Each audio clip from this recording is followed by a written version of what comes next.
এটা হলো জান্নাতে মৃত্যুর পর। আরেকটা হলো ইনদা ফিতরিহি, ইফতারের সময়। তাহলে দুইটা পুরস্কারের সময়ের ভিতরে একটা পুরস্কারের সময় হলো এখন, যে সময়টা আমরা সামনে নিয়ে বসে আছি। আল্লাহ কবুল করুন, বলি আমিন। কাজেই সারাদিনে কি হয়েছে না হয়েছে, শরীর ক্লান্ত দুর্বল, আমাদের এগুলি মনে নাই। আমাদের চোখ মন এখন পুরস্কারের দিকে। কিসের দিকে? আল্লাহ পাকের পুরস্কারের দিকে। আল্লাহ তাআলা আমাদেরকে পূর্ণ সর্বোচ্চ নাম্বারে পুরস্কৃত করুন, বলি আমিন।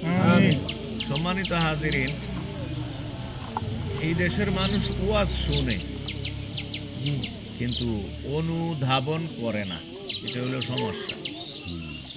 যে ওয়াজ করে সেও বুঝে না যে কি ওয়াজ করছে, আর যারা ওয়াজ শুনে তারাও বুঝে না যে কি শুনছে, আর যারা ওয়াজ করায় তারাও বোঝে না যে কিটা করাইছে। আমার কথা বুঝতেছেন? আমি আপনাদেরকে মজা দেওয়ার জন্য এখন আর কোনো মাহফিল করি না, ওয়াজ করি না। মানুষ যাতে চিন্তা করতে পারে বাড়িতে গিয়া দুইটা কথা, এরকম কথা বলার চেষ্টা করি। কারণ হায়াত মনে হয় আমার আর বেশি নাই, কথাটা বুঝছেন? এই জন্য রং ঢঙের ওয়াজগুলি বন্ধ করে দিছি। তাইলে দুর্ভাগ্য আমাদের এই জায়গায়, যারা ওয়াজ করে তাদের অনেকে বুঝে না যে কি করতেছে, যারা ওয়াজ করায় তারা বুঝে না কি করাইতেছে, আর যারা শুনে এরাও বুঝতেছে না যে কি শুনতেছে। মনে করছে যে গতানুগতিক একটা আয়োজন করা লাগে, আসা লাগে, বসা লাগে, খাওয়া লাগে। না, এটা না।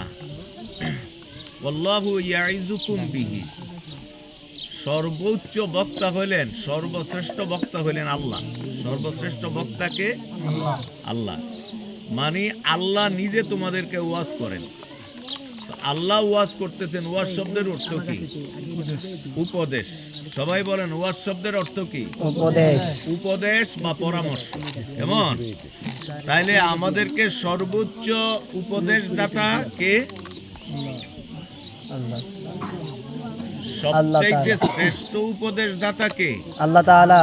আল্লাহ তাআলা। হ্যাঁ, এখন দেখবেন তাবারুকরে খুব পেরেশানি। দিয়া লাও, আনছো সবাই? তাবারুকে আনছো? ভিতরে ঢুকো, দাও। এরপরে পারলে 2 মিনিট কত বানাইলে মনে হয়, দাও, দিয়া লাও।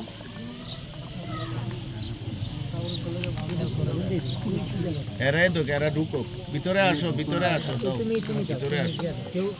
এভাবে গ্লাসটা ফালাই দিব।